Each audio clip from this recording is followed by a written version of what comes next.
And then after some time, Titus, beautiful goal from the guy vela boy. This was one of my players I thought like on this window vela on the previous window and beginning of the season vela window I was like maybe this will be a player that will be actually be living in Stellenbosch, because like he's actually a quality player and this is a type of a player vela boy elinto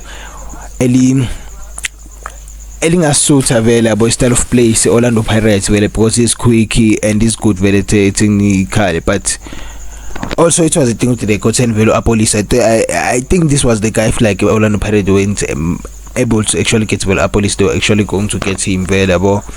And yeah, man, what a shot from him, beautiful one. I can't like hate boy, even you don't want to be upset but think about that shot, even though it's got against my own goalkeeper Mr. Clean Sheet, but what a shot, my guy. I have to give you like your flowers. I can't be hating you for it's like you scored like a beautiful goal. So there, like I'm a players, because I think I'm a defenders in the middle, they could have done better, but it was a thing also their mind. They thought the guy was gonna pass the ball available. This gonna be like, nah, chill. I got this, Bambanda. Voila!